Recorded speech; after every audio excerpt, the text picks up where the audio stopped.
ಹೇ guys, ಎಲ್ಲರಿಗೂ ನಮಸ್ಕಾರಗಳು. Welcome back to Sagar stories. ಇವಾಗ ನಾಳೆ ನಡೀತಾ ಇರುವಂಥ ಆಕ್ಷನಲ್ಲಿ ಟಾಪ್ 10 ಪಿಕ್ಸ್ ಯಾವುದು ಗುರು ನಂದು? ಇಲ್ಲ ಗುರು, ಈ 10 ಪ್ಲೇಯರ್ಸ್ಗಳು ಹೆವಿ ಅಮೌಂಟ್ಗೆ ಹೋಗ್ತಾರೆ. ಟಾಪ್ 10 ಲಿಸ್ಟ್ ಅಂತ ಬಂದಾಗ ಓಪನ್ ಮಾಡ್ತು ಅಂದರೆ, ಬುಕ್ ಓಪನ್ ಮಾಡಿದ್ರೆ ಇವ್ರು ಬಂದಿರ್ತಾರೆ ನೋಡೋ ಗುರು ಆಕ್ಷನಲ್ಲಿ. ಇವ್ರು ಹೈಯೆಸ್ಟ್ ಪ್ರೈಸಿಗೆ ಹೋಗ್ತಾರೆ, ಟಾಪ್ 10 ಮೆಂಬರ್ಸು ಅನ್ನೋವಂಥ ಪ್ಲೇಯರ್ಸ್ಗಳು ಯಾರು ಅಂತ ನೋಡೋಣ ಡೀಟೇಲ್ ಆಗಿ. ಪ್ರತಿಯೊಬ್ಬರದ್ದು ಎತ್ಕೊಂಡು ಅದಕ್ಕಿಂತ ಮುಂಚೆ ಬೇಗ ಸಬ್ಸ್ಕ್ರೈಬ್ ಆಗಿಲ್ಲ, ಸಬ್ಸ್ಕ್ರೈಬ್ ಹಾಕೊಂಡಂಗೆ ಒಂದು ಗಂಟೆನ ಟಣ್ಣಂಗೆ ಹೊಡೀರಿ ಮಗ. ಸೊ ಓಕೆ, ನಾನು ಕೆಳಗಡೆ ಬರ್ತೀನಿ. 10ನೇ ಪ್ಲೇಯರ್ ನನಗೆ ಅನ್ನಿಸ್ತಾ ಇರೋವಂಥದ್ದು, ಇವರು ಇಲ್ಲಾಗರು ಜಾಸ್ತಿ ಅಮೌಂಟ್ಗೆ ಹೋಗ್ತಾರೆ ಅಂತ ಅನ್ನಿಸ್ತಾ ಇರೋವಂಥ ಪ್ಲೇಯರ್ ಯಾರು ಅಂತಂದರೆ ಇಟ್ಸ್ ಜೇಮಿ ಸ್ಮಿತು ಅಥವಾ ಬೆಂಟಕಿಟು. ಇಬ್ಬರೂ ಕೂಡ ಇಲ್ಲಿ ನಾನು ಈ ಲಿಸ್ಟಲ್ಲಿ ಇಡ್ತಾ ಇದ್ದೀನಿ. ಇಬ್ಬರು ಓಪನಿಂಗ್ ಬ್ಯಾಟರ್ಸ್ಗಳು, ಸಖತ್ತಾಗಿ ಸೌಂಡ್ ಮಾಡಿರುವಂಥ ಬ್ಯಾಟರ್ಸು. ಅಂದರೆ ಇಂಟರ್ನ್ಯಾಷನಲ್ ಸ್ಟ್ಯಾಂಡರ್ಡ್ಸಲ್ಲಿ ಸೌಂಡ್ ಮಾಡಿದ್ದಾರೆ, ಇನ್ನು IPL ಸ್ಟ್ಯಾಂಡರ್ಡ್ಸಲ್ಲಿ ಇನ್ನೂ ಅಷ್ಟೇನಾಗಿ ಸೌಂಡ್ ಮಾಡಿಲ್ಲ. ಸೊ ಆದ್ದರಿಂದ ಇವರಿಬ್ಬರನ್ನ ತೊಗೊಂತು ಅಂದರೆ, ಇಬ್ಬರಲ್ಲಿ ಯಾರೋ ಒಬ್ಬರನ್ನ ತೊಗೊಂತು ಅಂತಂದರೆ ಟೀಮು ಸೌಂಡ್ ಮಾಡುತ್ತೆ ಅಂತ ಅಂದ್ಕೊಂಡಿದ್ದೀನಿ. ಫಿಲ್ ಸಾಲ್ಟು ಮತ್ತು ಜಾಸ್ ಬಟ್ಲರ್ ಇರೋದ್ರಿಂದ ಇವರು ಅಷ್ಟೇನಾಗಿ ಸೌಂಡ್ ಮಾಡೋಕ್ಕಾಗಿಲ್ಲ ಇಂಟರ್ನ್ಯಾಷನಲ್ ಸ್ಟ್ಯಾಂಡರ್ಡ್ಸಲ್ಲಿ T20s ಅಂತ ಬಂದಾಗ. ಬಟ್ ಅಬಿಲಿಟಿ ಅಂತೂ ಖಂಡಿತ ಇವರಿಬ್ಬರಿಗೂ ಕೂಡ ಇದೆ. ಸೊ ಅದರಿಂದ ಯಾವ್ದಾದ್ರು ಟೀಮ್ ಪಿಕ್ ಮಾಡುವಂಥ ಸಾಧ್ಯತೆ ಇರುತ್ತೆ. ಓಪನಿಂಗ್ ಬ್ಯಾಟರ್ನ ಅವಶ್ಯಕತೆ ಇದೆ ಅಲ್ಲ, ಸಿಕ್ಕಾಪಟ್ಟೆ ಟೀಮ್ಗೆ ಓಪನಿಂಗ್ ಬ್ಯಾಟರ್ಗಳ ಅವಶ್ಯಕತೆ ಇದೆ. ಸೊ ಆ ಟೀಮು ಪಿಕ್ ಮಾಡುವಂಥ ಸಾಧ್ಯತೆ ಇದೆ. ನೋಡೋಣ, ಇವರು ಸ್ವಲ್ಪ ಡಿಮ್ಯಾಂಡಲ್ಲಿ ಇರ್ಬೋದು ಅಂತ ಅಂದ್ಕೊಂಡಿದ್ದೀನಿ ಈ ಇಬ್ಬರು ಪ್ಲೇಯರ್ಸ್. ಯಾಕಂದರೆ ಲಿಮಿಟೆಡ್ ಆಕ್ಸೆಸ್ ಇರೋದು ಈ ಒಂದು ಆಪ್ಷನಲ್ಲಿ. ಸಿಕ್ಕಂಥ ಪ್ಲೇಯರ್ನ ಎತ್ತಾಕೊಂಡ್ಬಿಡ್ಬೇಕು, ಯಾಕಂದರೆ ಹೆವಿ ಆಪ್ಷನ್ಸ್ಗಳು ಇಲ್ಲ ಇಲ್ಲಿ, ಸಖತ್ತಾಗಾಡೋವಂಥ ಆಪ್ಷನ್ಸ್ಗಳು. ಸೊ ಇಲ್ಲಿ ಒಂಥರ ಪಾಲಿಗೆ ಸಿಕ್ಕಿದೆ ಪಂಚಾಮೃತ ಅಂತ ಹೇಳ್ತಾರಲ್ಲ, ಆ ಥರ ಇದೆ ಈ ಆಪ್ಷನು. ಸೊ ಅದರಿಂದ ಈ ಪ್ಲೇಯರ್ಗಳು ಡಿಮ್ಯಾಂಡಲ್ಲಿ ಇರ್ಬೋದು ಅಂತ ಅಂದ್ಕೊಂಡಿದ್ದೀನಿ. ನಂಬರ್ 10th ಪೊಸಿಷನಲ್ಲಿ ಇವರಿಬ್ಬರೂ ಇಡ್ತಾ ಇದ್ದೀನಿ. ನಂಬರ್ 9th ಪೊಸಿಷನ್ ನನ್ನ ಪ್ರಕಾರ ಒಣಿಂದು ಹಸರಂಗ ಸ್ವಲ್ಪ ಡಿಮ್ಯಾಂಡಲ್ಲಿ ಇರ್ಬೋದು ಅಂತ. ಯಾರು ಲಾಸ್ಟ್ ಸೀಸನ್ನೇ ಒಂದು 5 ಕೋಟಿಗೆ ಹೋಗಿದ್ರು. ಈ ಸೀಸನ್ ಏನು ಡಿಮ್ಯಾಂಡ್ ಅಂತ ಡಿಮ್ಯಾಂಡು, ಏನು ಕಿತ್ತು ಆಗ್ಬಿಡಿದ್ರೆ, ಏನು ಕತ್ರಸ್ ಕಸಿಮ್ ಆಗ್ಬಿಟ್ಟಿದ್ರಲ್ಲಿ ಡಿಮ್ಯಾಂಡ್ ಇರೋಕ್ಕೆ ಅಂತ ಕೇಳಿದ್ರೆ.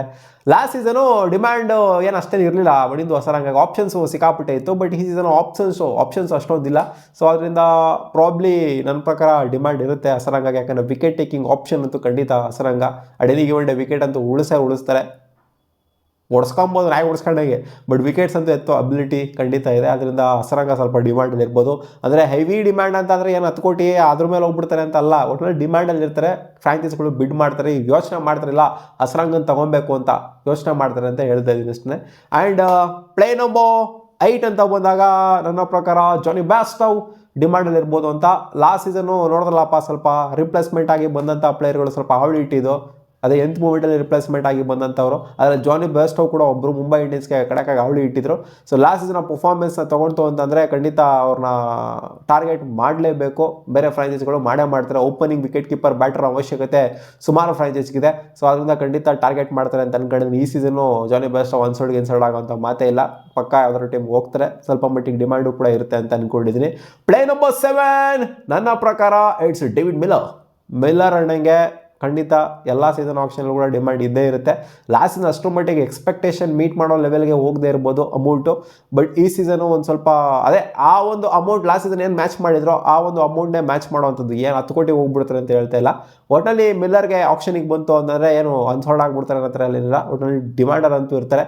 ಒಂದು 2-3 ಫ್ರಾಂಚೈಸಿ ಇವ್ರಿಗಂತೂ ಖಂಡಿತ ಪಕ್ಕ ಟಾರ್ಗೆಟ್ ಮಾಡ್ತಾ ಇರ್ತಾರೆ. ಸೊ ನನ್ನ ಪ್ರಕಾರ ಒಂದು 3 ಫ್ರಾಂಚೈಸಿ ಇವ್ರಿಗೆ ಬಂದರೂ ಕೂಡ ಆಶ್ಚರ್ಯ ಪಡುವಂಥದ್ದಿಲ್ಲ, ಏನಿಲ್ಲ. ಅಂದರೆ ಬಿಡ್ ಮಾಡೋದಕ್ಕೆ ಬಂದರೂ ಕೂಡ ಒಂದು 5 ಕೋಟಿ ನಾನು ಎಕ್ಸ್ಪೆಕ್ಟ್ ಮಾಡ್ತೀನಿ, ಅಥವಾ 5 ಕೋಟಿಗೆ ನಾನು ಸ್ವಲ್ಪ ಜಾಸ್ತಿನೇ ಎಕ್ಸ್ಪೆಕ್ಟ್ ಮಾಡ್ತೀನಿ ಡೇವಿಡ್ ಮಿಲ್ಲರ್ಗೆ. Play number 6 Quinton de Kock. ನಾನು ಎಕ್ಸ್ಪೆಕ್ಟ್ ಮಾಡ್ತೀನಿ ಇವ್ರಿಗೆ ಜಾಸ್ತಿ ಅಮೌಂಟ್ನ ಎಕ್ಸ್ಪೆಕ್ಟ್ ಮಾಡ್ತಾ ಇದ್ದೀನಿ. ಯಾಕೆಂದರೆ ರೀಸೆಂಟಾಗಿ ಸೆಂಚುರಿ ಬಂದಿದೆ, ODIಸಲ್ಲಿ ಸೆಂಚುರಿ ಬಂದಿದೆ, ಜೊತೆಗೆ ಇಲ್ಲೂ ಕೂಡ ಒಂದು 90 ಬಂದಿದೆ. ನಾಟ್ ಔಟ್ ಉಳ್ಕೊಂಡಿದ್ರು, ರನ್ಔಟ್ ಆಗಿದೆ ಅಂದರೆ 100 ಬರುವಂಥ ಎಲ್ಲ ಸಾಧ್ಯತೆಯೂ ಕೂಡ ಇತ್ತು. ಅಬಿಲಿಟಿ ಅಂತೂ ಖಂಡಿತ ಇದೆ ಅವರಿಗೆ. ಓಪನಿಂಗ್ ಸಾಯ್ಡಲ್ಲಿ ಬಂದ್ಬಿಟ್ಟು ಬ್ಲಾಸ್ಟ್ ಮಾಡುವಂಥ ಅಬಿಲಿಟಿ. ಇಂಡಿಯನ್ ಸಾಯಿಲಲ್ಲೇ ರೀಸೆಂಟಾಗಿ ಬ್ಲಾಸ್ಟ್ ಪ್ರದರ್ಶನ ಬಂದಿರೋದ್ರಿಂದ ಇನ್ನೂ ಒಂದು ಮ್ಯಾಚ್ ಇದ್ದಿತ್ತು ಅಂದರೆ ಚೆನ್ನಾಗಿರೋದು.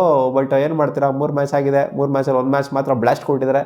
ಇನ್ನೊಂದು ಮ್ಯಾಚ್ ಆಗಿತ್ತು ಅಂದರೆ ಅಲ್ಲೂ ಕೂಡ ಏನಾದ್ರು ಒಂದು 50 ಬಂದಿತ್ತು ಅಂತಂದರೆ ಇವ್ರಿಗಿನ್ನ ಸಾಲಿಡ್ ವ್ಯಾಲ್ಯೂ ಇನ್ನೂ ಮೇಲ್ಗಡೆ ಹೊರಟೋಗ್ಬಿಟ್ಟಿರೋದು. ಹೋಪ್ಫುಲಿ ಇವ್ರಿಗೆ ಡಿಮ್ಯಾಂಡ್ ಇರುತ್ತೆ ಅಂತ ಅನ್ಕೊತಾ ಇದ್ದೀನಿ, ಪ್ರಿಡಿಕ್ಟ್ ಮಾಡ್ತಾ ಇದ್ದೀನಿ. ಗೊತ್ತಿಲ್ಲ ಅದೇನಾಗುತ್ತೆ ಅಂತ. ಯಾಕಂದರೆ ಇವ್ರಿಗೆ ಇನ್ಕನ್ಸಿಸ್ಟೆನ್ಸಿ ಅನ್ನೋದು ಕೂಡ ಇದೆ. ಕನ್ಸಿಸ್ಟೆಂಟಾಗಿ ಏನು ಆಡ್ತಾ ಇಲ್ಲ ಕ್ವಿಂಟನ್ ಡಿ ಕಾಕು. ನೋಡುವ ಅದೇನಾಗುತ್ತೆ ಅಂತ. ಸೊ ಪ್ಲೇ ನಂಬರ್ 6 ಯಾರು ಅಂತಂದರೆ ನನ್ನ ಪ್ರಕಾರ ಇಟ್ಸ್ ಮತೀಶಾ ಪತಿರಾಣ ಅಂತ ಅನ್ನಿಸ್ತಾ ಇದೆ. ಸಾರಿ, ಪ್ಲೇ ನಂಬರ್ 5 ಇಟ್ಸ್ ಮತೀಶಾ ಪತಿರಾಣ ಡಿಮ್ಯಾಂಡಲ್ಲಿ ಇರ್ತಾರೆ ಅಂತ. 13 ಕೋಟಿಗೆ ರಿಟರ್ನ್ ಆಗಿದ್ದಂಥವ್ರು ಈ ಮಾಕ್ ಆಕ್ಷನ್ ಎಲ್ಲ ಬಂತು ಅಂದಾಗ 7 ಕೋಟಿ 7.5 ಕೋಟಿ ಈ ರೇಂಜಲ್ಲಿ ಹೋಗಿದ್ದಾರೆ. ಸೊ ನಾನು ಕೂಡ ಅದೇ ಎಕ್ಸ್ಪೆಕ್ಟ್ ಮಾಡ್ತಿದ್ದೀನಿ. ಒಂದು 7 ಕೋಟಿ 8 ಕೋಟಿ ಈ ರೇಂಜಲ್ಲೇ ಮತೀಶಾ ಪತಿರಾಣ ಎಕ್ಸ್ಪೆಕ್ಟ್ ಮಾಡ್ತಿದ್ದೀನಿ. 13 ಕೋಟಿ 15 ಕೋಟಿ ಈ ರೇಂಜ್ಗೆ ಪತಿರಾಣ ಹೋಗೋದಿಲ್ಲ. ಸೊ ಒಂದು ರೇಂಜಿಗೆ ಡಿಮ್ಯಾಂಡ್ ಅಂತೂ ಇರುತ್ತೆ, ಅಂಥ ಮಟ್ಟಿಗೆ ಡಿಮ್ಯಾಂಡ್ ಇರೋದಿಲ್ಲ, ಒಂದು ರೇಂಜಿಗೆ ಇರುತ್ತೆ ಅಂತ ಅಂದ್ಕೊಂಡಿದ್ದೀನಿ. ಗೊತ್ತಿಲ್ಲ, ಆಕ್ಷನ್ ಡೈನಾಮಿಕ್ ಅಲ್ವಾ, ಹೆಂಗೆ ಬೇಕಾದ್ರೂ ಹೋಗ್ಬೋದು. ಮಲ್ಟಿಪಲ್ ಫ್ರಾಂಚೈಸಿಗಳೇನು ಬಂದರು ಅಂತಲೇ ಡಿಮ್ಯಾಂಡ್ ಜಾಸ್ತಿ ಆಗಿ ಮುಂದಕ್ಕೆ ಹೋದ್ರೂ ಹೋಗ್ಬೋದು. ದುಡ್ಡು ಇಟ್ಕೊಳ್ರು ಅಂತ ಫ್ರಾಂಚೈಸ್ ಮೇಯ್ನಾಗಿ ಇಲ್ಲಿ CSK ಮತ್ತು KKR ಯಾವ ಥರ ಆಟ ಆಡ್ತಾರೆ ಅನ್ನೋದ್ರ ಮೇಲೆ ಡಿಮ್ಯಾಂಡು ಅದು ಇದು ಎಲ್ಲ ನಿಂತಿರುತ್ತೆ. ಯಾಕಂದರೆ ಅವ್ರಿಬ್ಬರ ಹತ್ರನೇ ಜಾಸ್ತಿ ಅಮೌಂಟ್ ಇರೋದು. ಇನ್ನೂ ಇದೆ ಅಮೌಂಟ್ ಇಲ್ಲ ಅಂತಲ್ಲ ಬೇರೆಯವ್ರ ಹತ್ರ, ಬಟ್ ಇವರಿಬ್ಬರೇ ಮೇಯ್ನು. ನೋಡೋಣ, ಫಸ್ಟ್ 2-3 ಸೆಟ್ಟಲ್ಲೇ ಇವ್ರದ್ದು ಮೇಯ್ನ್ ಅಮೌಂಟ್ ಕರಗುವಂಥ ಸಾಧ್ಯತೆಯೂ ಕೂಡ ಇರುತ್ತೆ. ಫಸ್ಟ್ 5 ಸೆಟ್ಟಲ್ಲೇ, ಆಮೇಲೆ ನಾರ್ಮಲ್ ಆಗಿ ಎಲ್ಲರ ಫೇಸ್ಗಳು ಬಂದ್ಬಿಡ್ತಾರೆ ಅಂತ ಕಾಣಿಸ್ತಾ ಇದೆ CSK ಮತ್ತು KKR ಅವರು. Play number 4 it's Ravi Bishnoi ಡಿಮ್ಯಾಂಡಲ್ಲಿ ಇರ್ತಾರೆ ಅಂತ ಅಂದ್ಕೊಂಡಿದ್ದೀನಿ. ಹೆವಿ ಅಮೌಂಟ್ಗೆ ರಿಟರ್ನ್ ಆಗಿದ್ರು LSGಗೆ, ಅವ್ರು ಬಿಟ್ಟಿದ್ದಾರೆ. ಇವಾಗ ಅವರಂತೂ ಪಿಕ್ ಮಾಡೋ ಸಾಧ್ಯತೆ ನನಗೇನೋ ಕಾಣಿಸ್ತಾ ಇಲ್ಲ. ಬೇರೆ ಟೀಮ್ಗಳು ಖಂಡಿತ ನೋಡ್ತಾ ಇರ್ತಾರೆ. ಒಬ್ಬ ಸ್ಪಿನ್ನರ್ನ ಅವಶ್ಯಕತೆ ಸಿಕ್ಕಾಪಟ್ಟೆ, ಇಂಡಿಯನ್ ಸ್ಪಿನ್ನರ್ನ ಅವಶ್ಯಕತೆ ಸಿಕ್ಕಾಪಟ್ಟೆ ಫ್ರಾಂಚೈಸಿಗೆ ಇದೆ. ಕ್ವಾಲಿಟಿ ಸ್ಪಿನ್ನರ್ನ ಅವಶ್ಯಕತೆ ಖಂಡಿತ ಇವರಂತೂ ಡಿಮ್ಯಾಂಡಲ್ಲಿ ಇದ್ದೇ ಇರ್ತಾರೆ. ನನ್ನ ಪ್ರಕಾರ ಒಂದು 8 ಕೋಟಿಗಂತೂ ಮಿಸ್ಸೇ ಇಲ್ಲ ರವಿ ಬಿಷ್ಣೋಯ್ ಹೋಗೋದು. ಮಿನಿಮಮ್ ಅಂದರೂ ಹೋಗ್ತಾರೆ ಅಂತ ಅಂದ್ಕೊಂಡಿದ್ದೀನಿ. ನೋಡೋಣ ಅದೇನಾಗುತ್ತೆ ಅಂತ. ಆ್ಯಂಡ್ ನೆಕ್ಸ್ಟ್ ಪ್ಲೇಯರ್ ಬಂದ್ಬಿಟ್ಟು ಇಟ್ಸ್ RCB ಬಿಟ್ಟರು ಅಂತ ಲಿಯಾಮ್ ಲಿವಿಂಗ್ಸ್ಟೋನ್, ಪ್ಲೇ ನಂಬರ್ 3 ನಾನು ಇಡ್ತಾ ಇರೋದು ಆಪ್ಷನಲ್ಲಿ.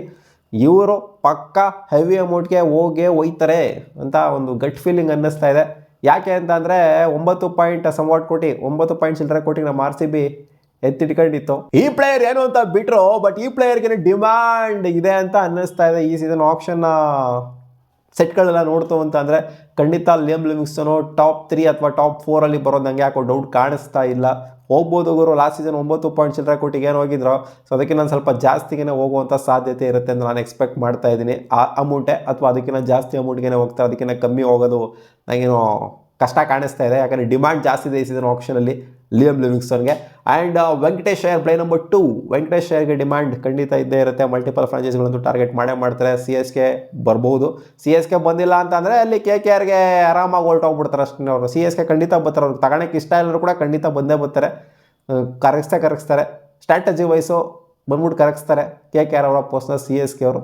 ಸೊ ನೋಡೋಣ, ಇನ್ನೇನು ಅರ್ಲಿನ ಬರ್ತಾರಲ್ಲ, ಸೆಟ್ ಟೋಲೆ ಬರ್ತಾರೆ, ನೋಡೋಣ ಅದು ಹೆಂಗೆ ಕರಗಿಸ್ತಾರೆ, ಏನು ಕತೆ, ಏನು ಮ್ಯಾಟ್ರ್ ಡೀಲ್ ಆಗುತ್ತೆ ಅಂತ. And play number 1 it's Cameron green. ಇದಂತೂ ಅನ್ಡೌಟೆಡ್ಲಿ ಪಕ್ಕಾ ಫಿಕ್ಸ್. ಇದು ಕ್ಯಾಮ್ರಾನ್ ಗ್ರೀನೇ ಹೈಯೆಸ್ಟ್ ಬಿಡೆಡ್ ಪ್ಲೇಯರ್ ಆಗೋದು ಅಂತ. ಇದು ಚೇಂಜ್ ಮಾಡೋಕ್ಕಾಗೋದಿಲ್ಲ ಯಾರನ್ನೂ ಕೂಡ. ಹೆಂಗೆ ರಾಕ್ಸ್ ಡೈನಮಿಕ್ ಅಂತ ಹೇಳ್ತೀವಿ, ಹೆಂಗೆ ಬೇಕಾದ್ರೂ ಆಗ್ಬೋದು ಅಂತ ಬಟ್ ಈ ವಿಚಾರದಲ್ಲಿ ಖಂಡಿತ ಕ್ಯಾಮ್ರಾನ್ ಗ್ರೀನೇ ಟಾಪ್ ಪಿಕ್ ಆಗೋದು ನನಗೇನೋ ಒಂದು ಗಟ್ ಫೀಲಿಂಗ್ ಅನ್ನಿಸ್ತಾ ಇದೆ. ಆ್ಯಂಡ್ ಸೆಕೆಂಡ್ ಹೈಯೆಸ್ಟ್ ನನ್ನ ಪ್ರಕಾರ Venkatesh Iyer, third highest Liam Livingstone ಇರಬಹುದು ಅಂತ ಪ್ರಿಡಿಕ್ಟ್ ಮಾಡ್ತಾ ಇದ್ದೀನಿ. ಕಾದು ನೋಡೋಣ ಆಪ್ಷನಲ್ಲಿ ಏನಾಗುತ್ತೆ ಅಂತ. ಸೊ ಟಾಪ್ 10 ಪ್ಲೇಯರ್ಸ್ಗಳು ನಂದು ಇವರು green, Venkatesh ಅಯ್ಯರು, Liam ಲಿವಿಂಗ್ಸ್ಟೋನು, Ravi Bishnoi, Pathirana, Quinton ಡಿಕಾಕು, ಆಮೇಲೆ ಜಾನಿ ಬೆರ್ಸ್ಟೋವು, ಡೇವಿಡ್ ಮಿಲ್ಲರ್ ಮಧ್ಯದಲ್ಲಿ ಬಿಟ್ಟೆ. ಡೇವಿಡ್ ಮಿಲ್ಲರು ಜೊತೆಗೆ ಜೇಮಿ ಸ್ಮಿತ್ ಮತ್ತು ಡಕೆಟು ನನಗೇನೋ ಅನ್ನಿಸ್ತಿದೆ ಈ ಪ್ಲೇಯರ್ಸ್ಗಳು ಟಾಪ್ ಲಿಸ್ಟಲ್ಲಿ ಬರ್ಬೋದು ಅಂತ. ಅಂದರೆ ಜಾಸ್ತಿ ಅಮೌಂಟ್ನ ತೊಗೊಳ್ಳೋಂಥ ಪ್ಲೇಯರ್ಸ್ಗಳಾಗಿರ್ತಾರೆ ಅಂತ. ಮತ್ತೆ ಸಿಗೋಣ ಮುಂದಿನ ವಿಡಿಯೋದಲ್ಲಿ ಗಾಯ್ಸ್. ನಿಮ್ಮ ಅನಿಸಿಕೆ ಕಾಮೆಂಟ್ ಸೆಕ್ಷನಲ್ಲಿ ಹಾಕಿ. ಯಾರು ಹೈಯೆಸ್ಟ್ ಬಿಡೆಡ್ ಆಗ್ಬೋದು, ಟಾಪ್ 10 ಹೈಯೆಸ್ಟ್ ಬಿಡೆಡ್ ಪ್ಲೇಯರ್ಸ್ಗಳನ್ನ ಕಾಮೆಂಟ್ ಸೆಕ್ಷನಲ್ಲಿ ಹಾಕಿ.